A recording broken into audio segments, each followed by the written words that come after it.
Welcome back, everybody, and welcome to another episode of Cougar Culture Jish. This is a very special episode. We're up to episode 10 now. Ooh, we're at the decade mark. Yes, Woo! sir. Yes, sir. I am your host, Dorian Alert, your favorite podcaster, writer. But I, of course, am not alone. We've already made his presence felt. I'm joined by Jish Sikolski, my good friend. How do we go through the titles this week? We have broadcaster extraordinaire. Man, today it's just Jish. That's all we need. We're all good. All right. But how are you doing, Jish? How are you?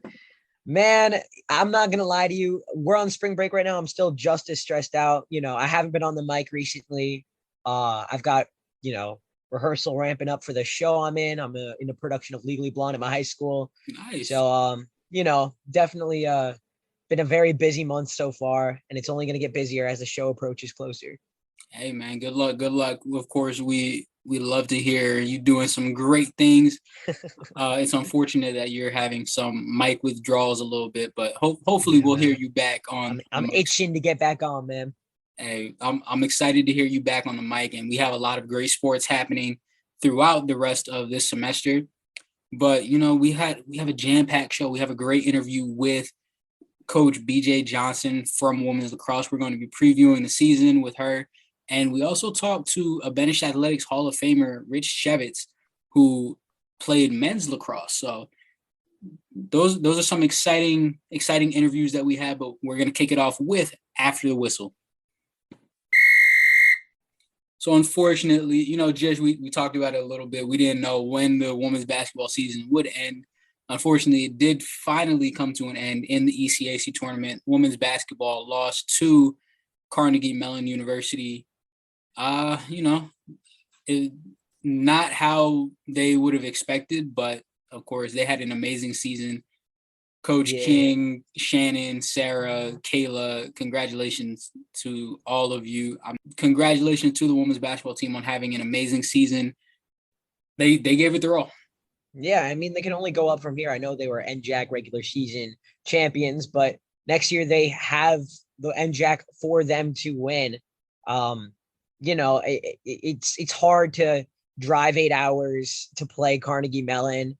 So unfortunately that was a loss, but it's a lot to ask from your players to step off a bus and perform like that. But you got to know with this team, they gave it their all for sure. Of course. And they got a lot of young talent and players that, they'll be returning next year. Brittany Graff, Macy Seaman. So I'm looking forward to watching what the women's basketball team can do next year. Moving on to men's volleyball, they went 1-1 since the last time we recorded. They have had 2 awards in that time span as well. They had Raheem Mullins win player NJAC Rookie of the Week this past week with 34 kills and 11 digs, 35.5 total points.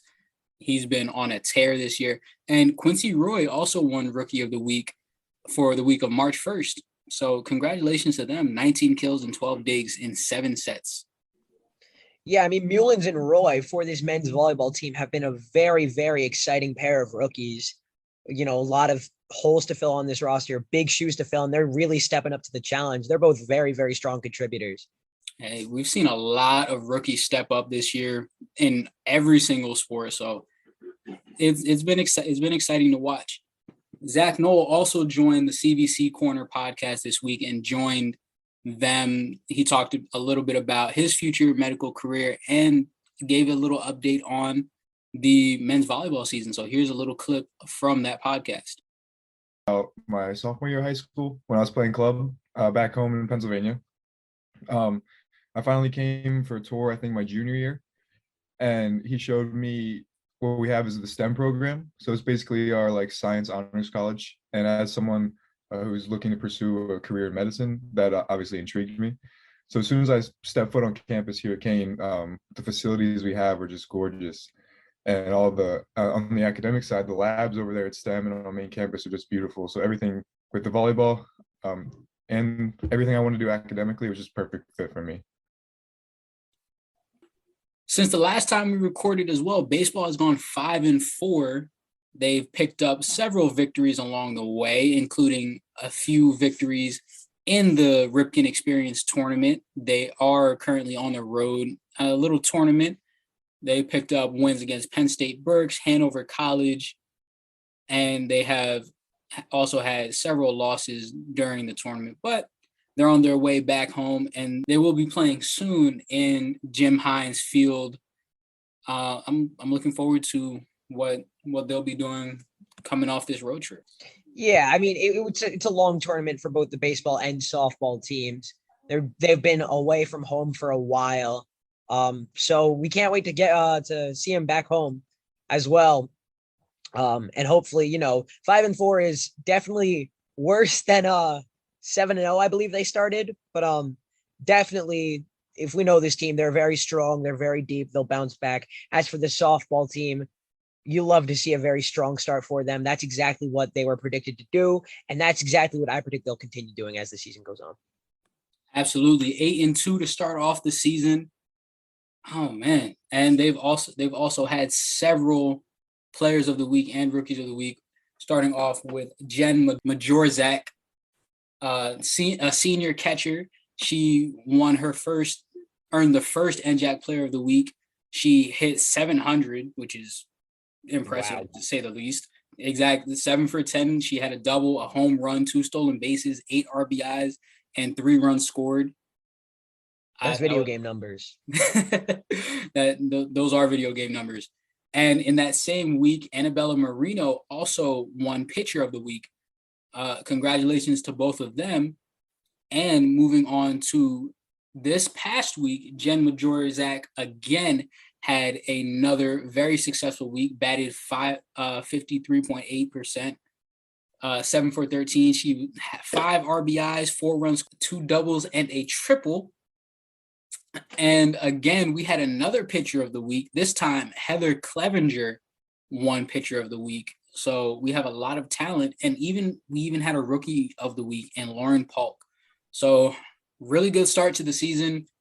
They've been picking up awards, picking up a lot of wins. And like you said, Jish, this is what we expected, and it's only up from here. On to lacrosse now. I know we are previewing the season this episode, but they did start. Men's lacrosse has gone on to win their first 3 games, dominating all 3 games. I might add, very, very impressive stuff from the men.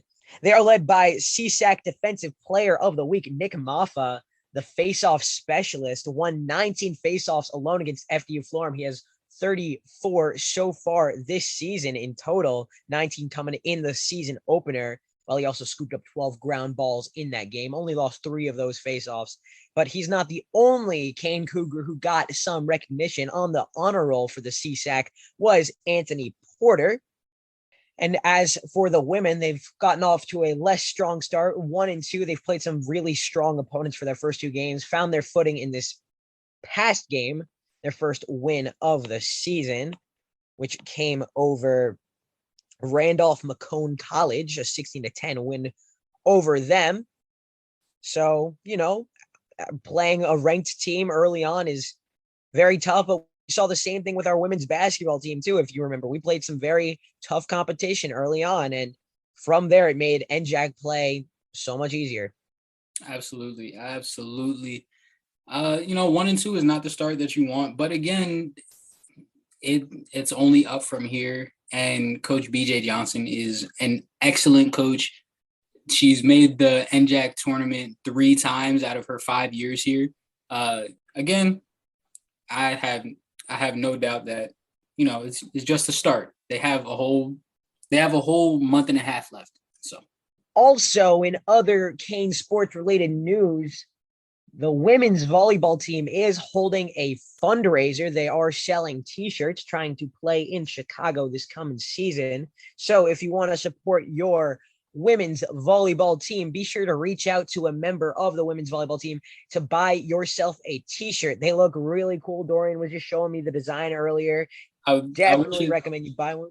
It's times like this I wish we had video, because the t-shirts look awesome. They really do. Yeah, for sure. They got ball in on them. You know, you always hear ball out, but in volleyball, you kind of want to have a ball in instead to get your point. As well, the football team is holding an event on May 15th. You're going to want to reach out to Coach Garrett about that for more details. Exciting stuff coming up for teams who are out of season now. They just don't want you to forget about them. Yeah, exactly. Nah, I mean, the spring season is coming up, so we'll definitely, or I'll be around to, give some updates here or there. All of the coaches have, gone on their off season kind of, but I'm looking forward to the fall. The fall should be very exciting. It should be fun. And yeah, I'm genuinely excited. So yeah, like we said, Jish, at the beginning of the episode, we have a jam-packed episode. We're going to move now into Cougar Quick Hits with head coach BJ Johnson previewing women's lacrosse.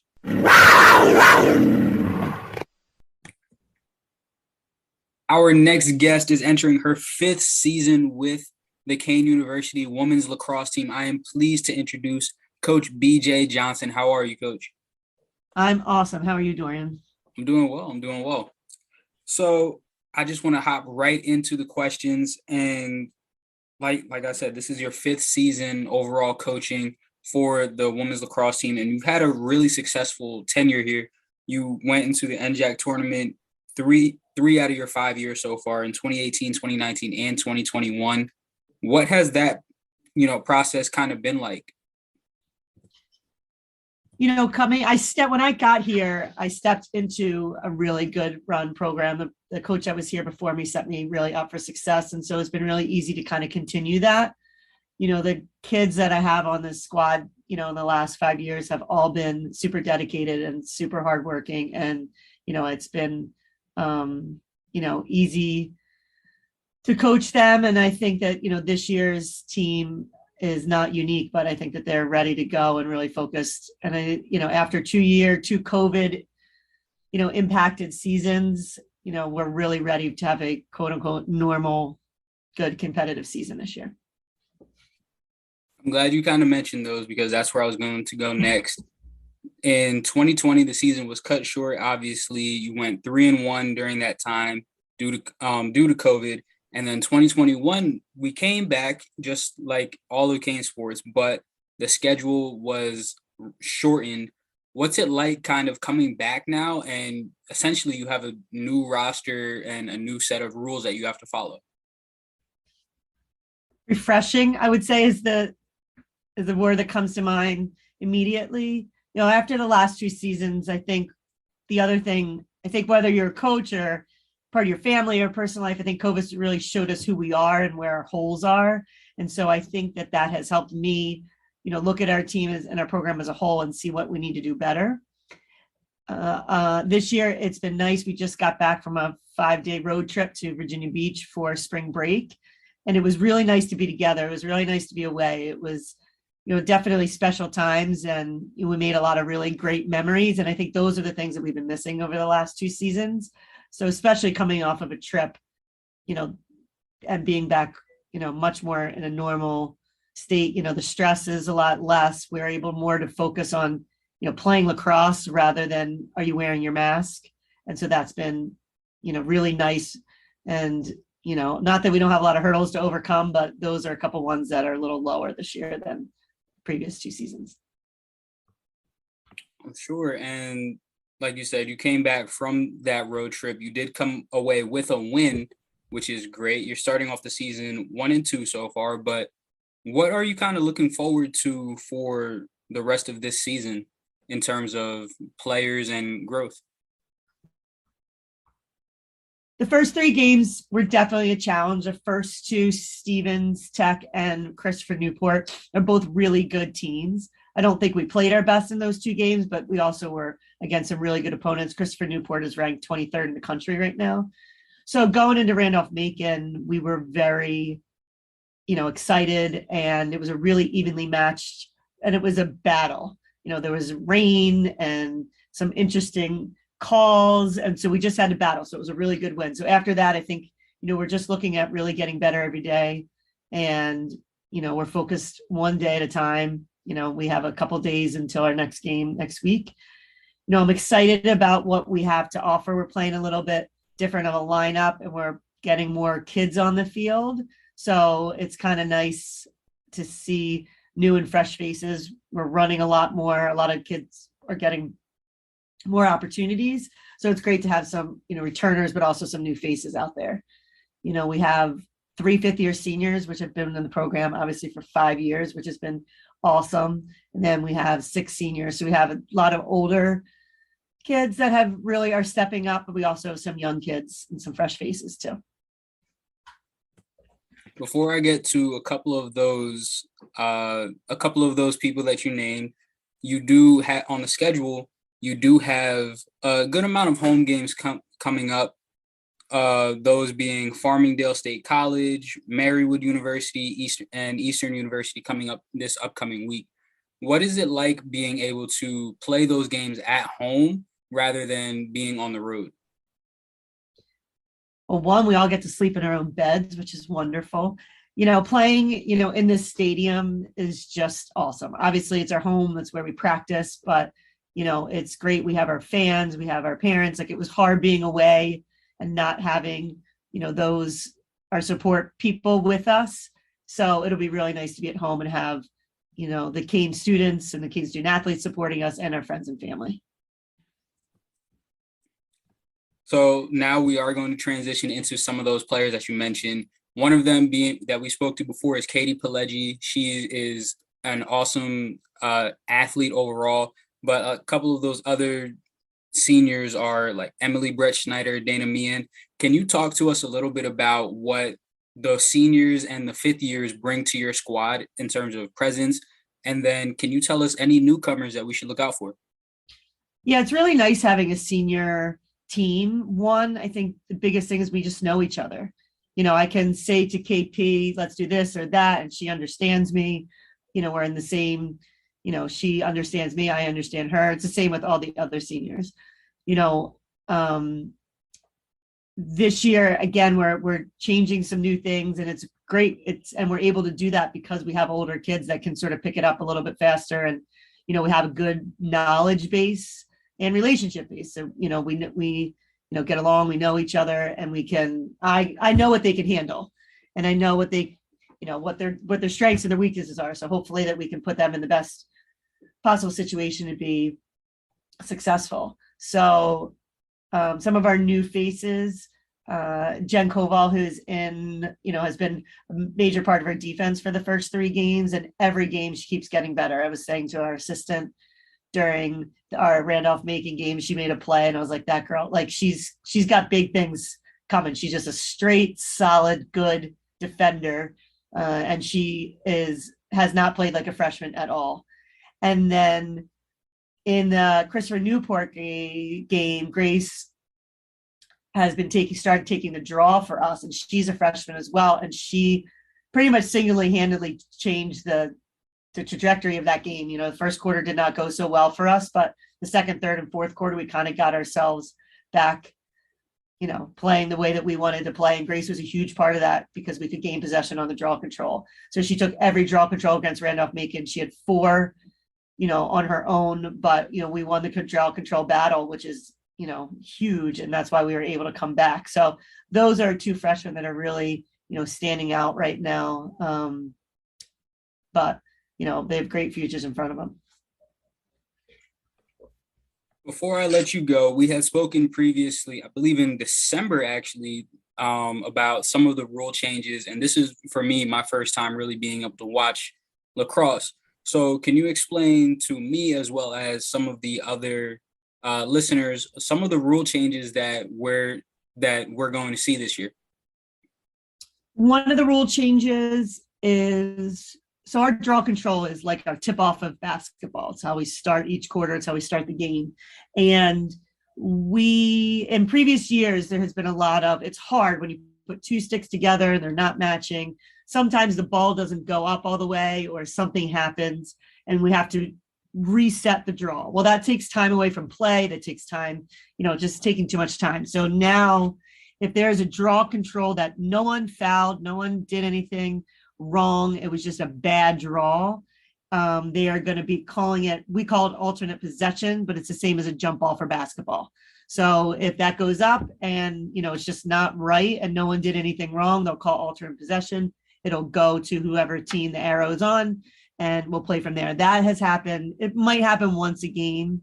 That's not going to be, something terribly big, but it is good because I think it speeds the game up because sometimes, the draw control can be a little bit of a squirrely thing. So that's probably the main one to really look out for. Absolutely. And one of the other rules that we did see is that they drop their sticks afterwards. Is that something that just started, or is that something that's been around? That's been happening for the last, I don't know, a while. And so the thought behind that is you drop your stick so the ref knows who scored and they can check the pocket of that stick to make sure it's legal. Before that rule, especially if it was a big goal, the whole team would throw their sticks in like celebration, and then maybe the ref wasn't getting the right stick, and who knows if that stick that scored the game-winning goal. It happened in a national championship game in the Division I level, where they didn't really know which stick scored, and then how do you make sure that that's legal? So now the goal scorer just drops their stick, and so that it can make sure that that is legal and the goal stands. That was an excellent interview with Coach Johnson, but now we're going to change gears and head into Beyond the Competition, and we're going to talk to Benish Athletics Hall of Famer Rich Cheifitz.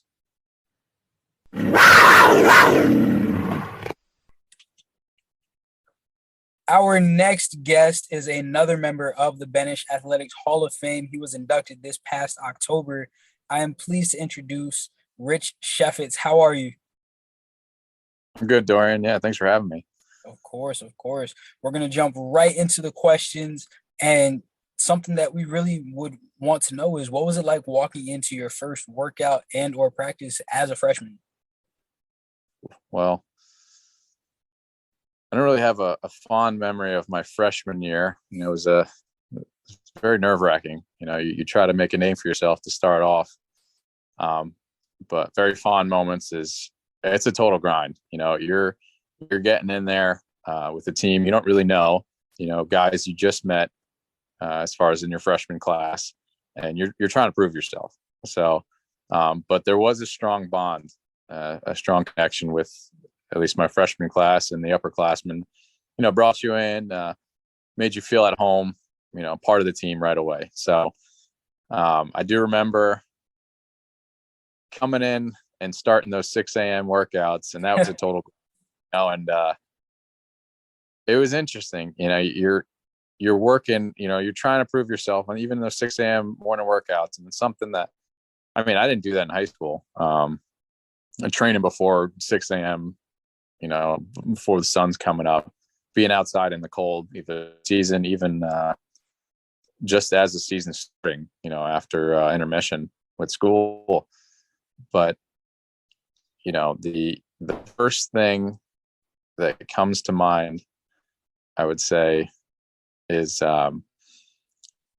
when I walked into that locker room when we got all our gear set up, and it was exciting because I had never experienced being on a team or sponsored by a specific brand, and it's a brand that I've grown up prior to like even in starting from middle school, where I would purchase gear from them and being sponsored, the university sponsored by them, to see all this brand new equipment, and it's all for me to work hard, represent a school, a university, and be proud of. And that's what I was really excited about. So, looking forward to that, my freshman year. You played under Coach Shiner, who we had on our last episode. Can you describe him a little bit as a head coach? Oh, coach. Yeah. I mean, it's itself as a coach. I mean, he's a phenomenal coach. I mean, he's so knowledgeable with the sport of lacrosse, and he's been around lacrosse for so long. But I mean, initially, yes, it was always coach, but then even leading on afterwards, it was, somebody that we've all connected with. I mean, he treats his players more than just his players. Coach Shiner as a coach, he's strong-willed. He teaches you so much about mental toughness and what you really need to focus on while you're at school. School, education, number one priority, discipline and maintaining, even maturity comes into play. Like he wants to make you the person possible. He pushes that on all his players, and he's always looking out for all of his players as a coach. He's making sure that they're doing what they can as far as, making a good example of themselves at the university. I mean, I can think of so much, but, I remember when I first met him was when he was coming to watch me play, to recruit me in high school. And he was extremely friendly and open and, excited to bring me along, show me around the campus and, give me a tour. And when that first coaching moment came in, when I was at Kean, it was a complete flip because I know it was all business. And, and I knew that that's what I was going to expect was, I know on the other side, he is an incredible man, but when it came down to business and work on the lacrosse field, in practice, during the season, it's all work, and he has to do whatever he can to teach his players how to be the best player possible, the best person possible, and, whatever it takes. So, he's such a hardworking man, as a coach itself, and we all respect him so much. So, and we all always thank him too, for how he turned us out to even connect all the players itself, So I don't know what it's like at other universities with their coaches and their connections, but I mean, he still keeps in touch with his players, even guys who had graduated a decade ago. So, because he cares so much about all of his players. He really does. So. You personally, as a player, you had a lot of accolades throughout your career, including 3 All-American selections. Which one of your accolades, if it does, means the most to you? So, yeah, there's definitely had a good amount that I'd say I'm very proud of. But I would say the one I'm most proud of would be the Scholar All-American accolade that I received my senior year. That one really, really meant a lot to me. I wasn't necessarily, I mean, most people say they don't care too much about school. I was so focused on lacrosse growing up. I loved it. And school was always there. I always liked, school itself, but to know that, and I could be wrong in the situation, but when I remember reading about this award, the Scholar All-American Award, was that the recipients for this award were from Division 1, 2, and 3, and they withheld a GPA above 3.0 and considered, an outstanding person for the team and outside of the sport itself.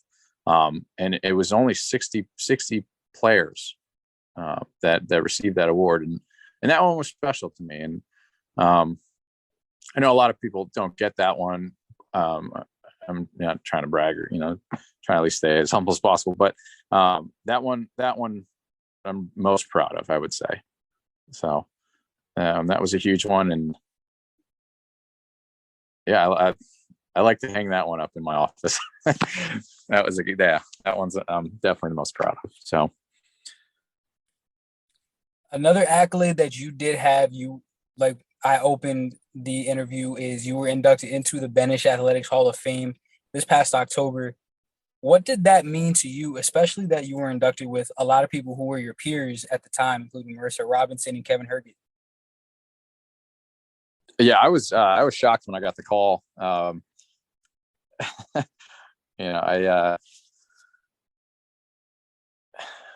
It's hard to describe on how I actually feel, because one, I didn't expect to get it as soon as I did, and I'm totally honored. It's a huge achievement, and knowing, and I was so excited to tell my mother about that too, and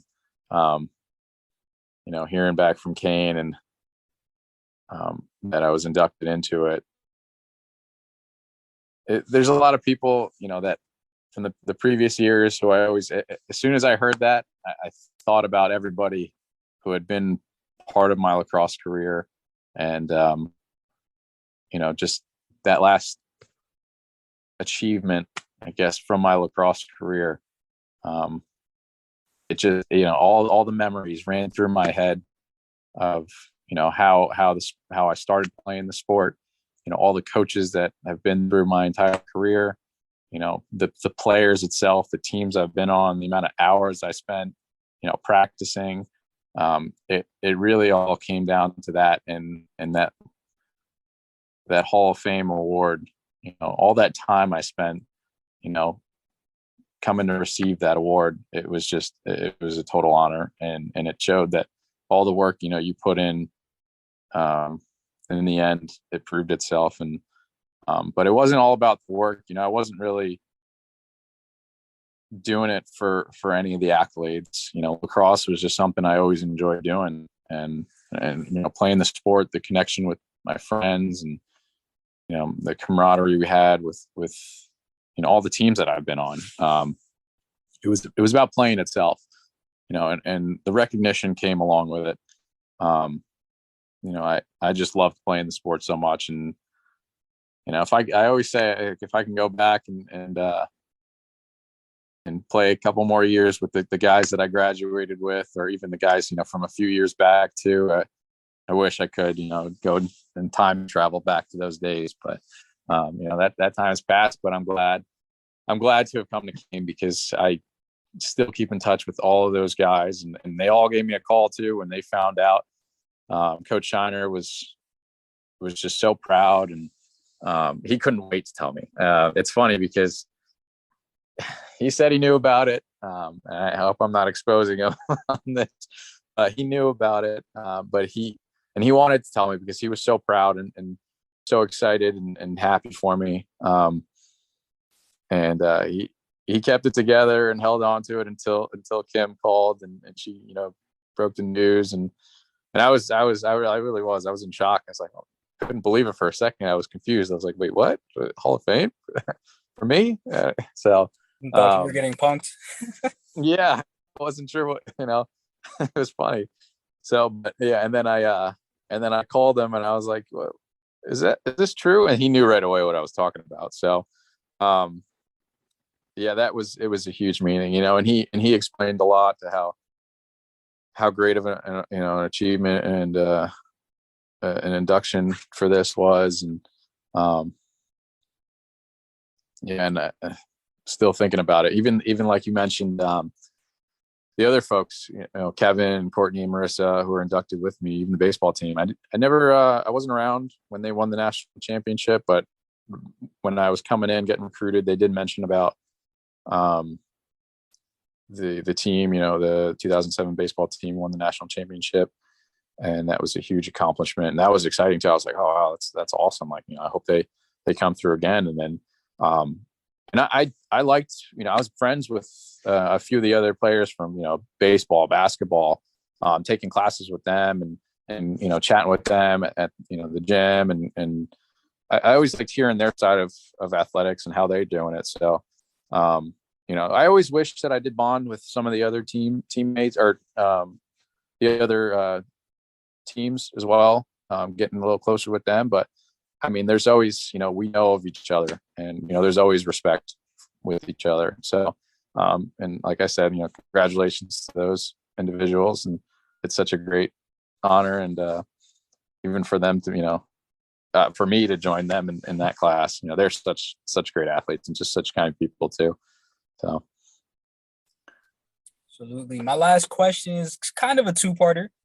So after your career at Kean, you kind of went into two separate directions. The first direction was that you played in the World Lacrosse Championship with Team Israel, and then you went on to join the military and the Coast Guard. So my question is, one, what was the experience competing in the World Lacrosse Championships like? And then what made you decide that you wanted to join the military? So competing with Israel, so I did play with them a little bit back in 2012, and it was their first year as not necessarily a franchise, but as an actual team competing in the European Games in 2012. They gathered up a lot of good players at the time, and we did well there. I think we placed, I think it was 8th place in the European Games. And then when we had the 2004, when I played with them again in 2014 in the World Games, the FIL is the Federation of International Lacrosse. When that opening ceremony came out, or when we walked out and seeing all the other countries representing, even the Iroquois, and that was a special moment, and being proud to represent Israel, the country that my mother, my entire family is from, was huge. And knowing that I'm competing against players that I grew up watching too. We weren't able to play Team USA. We ended up losing to England in triple overtime, which if we won, we would have gone on to, I believe it was the semifinals, we would have played Team USA at that time. And that was in the playoffs. And, meeting these guys too. So we had a training camp about a week before or 2 weeks before the actual game started and the tournament started, and I've known a few of these guys and meeting other players and connecting with them. And, we didn't all have the chemistry just yet. So that's why we had that training camp. But going right into it, I played a full season my senior year with Kean, and then going right into it, it felt a little strange because I was, leaving one team that I've been so connected with and then moving on to, Team Israel, which I knew, but I don't know if I was mentally prepared for it. But then when we walked out with that opening ceremony, I was like, oh, this is incredible. Like, it's something, that anybody in my family and friends, just, being broadcasted on ESPN is just huge. And I had friends texting me, trying to call me and say, hey, I see you there out there. And being part of such a huge organization with Israel Lacrosse, it was incredible. And knowing after that, we did really well. We placed 7th, really proved ourselves out that year in 2014. And after that, it was kind of like I wanted to be part of something still. So my brother, who he's been serving for, say, 13 years now, he's part of the reason why I joined the Coast Guard and not the Navy, because I wanted to challenge myself from the years of, really pushing myself mentally and athletically. I wanted to pursue something as far as like the intensity of military training. I joined in to serve this country.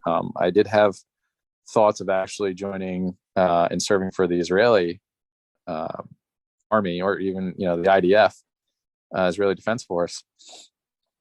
But, being in America and giving it a shot to see what I've learned from, all the years of pushing myself to physical limits in college and athletics, and being part of, more of just like a disciplined team or group, joining the Coast Guard. So, and then been in for 6 years now. And I'm really happy with it. The Coast Guard is just something you learn so much being in the military. The physicality of it, the mental toughness. It's not just about you. You're doing things for other people. Especially putting yourself out there for rescues. Making sure people are always safe on the water in the Coast Guard. So something that I really enjoy doing. And now it is time to preview the week ahead. In women's lacrosse news, they are playing Eastern University on this Wednesday, March 16th, looking to bring their record to 500 early on, which is a much better look than 1-3. And as for staying with women's sports, the softball team finishes their tour around the southern states, playing Juniata in Virginia Beach at 10:30 tomorrow morning. That's March 11th. Then they will travel on the Parkway 43 minutes to Newport News, Virginia, where they will take on the number 9 Christopher Newport University Captains before coming home to play a doubleheader against Drew on Wednesday. Then they'll have a week-long break. Interesting, exciting stuff. And then we move on to men's lacrosse. They have one game this upcoming week. That will be on Saturday, March 12th against Muhlenberg College at the USA Lacrosse HQ in Sparks, Maryland. And then we also have baseball. They will be playing in Reading, Pennsylvania at Alvernia University on Tuesday, March 15th at 3 p.m. So some exciting matchups for our outdoor sports. And for our indoor sport, men's volleyball, they do have a tri-match. They'll be playing in Elizabethtown, Pennsylvania. They'll be playing Elizabethtown first at 12 p.m. on March 12th. And then later on that afternoon, they will go on to play St. Vincent College. All right, Jish, I had a great episode, great 10th episode. Come on, man. Like we're really getting into this, getting into the swing of things. And I'm excited. Hopefully we can have a couple of our other broadcasting partners on soon. And yeah, we'll keep keeping all of you covered on everything Kean sports. And we'll see you all next time. Yes, sir. Peace out. Stay safe.